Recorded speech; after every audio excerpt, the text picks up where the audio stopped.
Hello everyone, অনেকদিন পরে তোমাদের সাথে একটি ব্লগ শেয়ার করতে চলে এলাম। অনেকদিন থেকেই তোমাদের সাথে ব্লগ শেয়ার করা হচ্ছে না, একটু ব্যস্ততার কারণে। তোমরা জানোই সামনে জন্মাষ্টমী, তো আজকে আমি আর সুদীপ্ত দুপুরের পর পর বেরিয়েছিলাম আমাদের এই পাড়ার ভাঙা রাস্তা দিয়ে।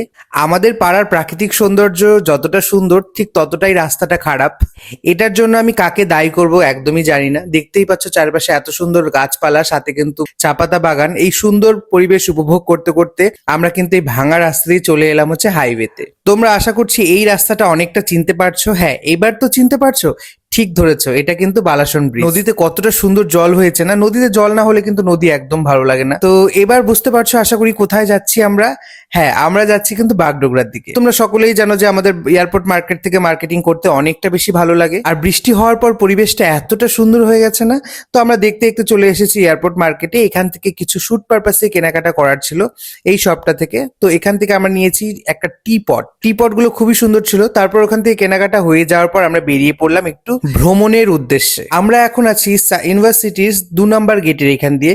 ইউনিভার্সিটিটা এই বর্ষাকালে এতটা সুন্দর হয়ে যায় না যে বলাই বাহুল্য। তারপর আমরা একটা ফুড ব্লগারের ব্লগিং এ দেখেছিলাম যে এখানে নাকি রোজ মোমো পাওয়া যায়। হ্যাঁ, ঠিক ধরেছো, এটা হচ্ছে শিব মন্দিরের সত্যেন বোস রোড। আমরা ছোটবেলায় যদিও এখানটাতে অনেকবার এসেছি, বাট রোজ মোমো খেতে কিন্তু এবার প্রথমবার এলাম। এই হচ্ছে সেই শিলিগুড়ির ভাইরাল রোজ মোমো।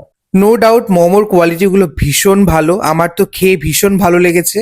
টেস্টের দিক দিয়ে আমি 10/10 দিচ্ছি, বাট কোয়ান্টিটিটা একটু কম।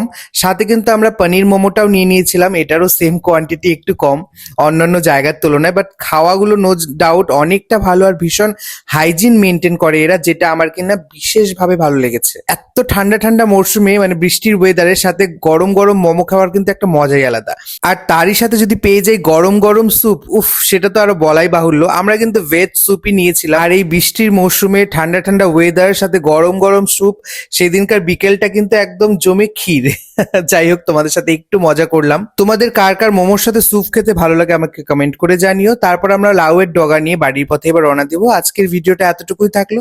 তোমাদের সাথে এইভাবেই নতুন নতুন আমি ব্লগ শেয়ার করবো। তোমরা সকলে ভালো থেকো, সুস্থ থেকো, টাটা।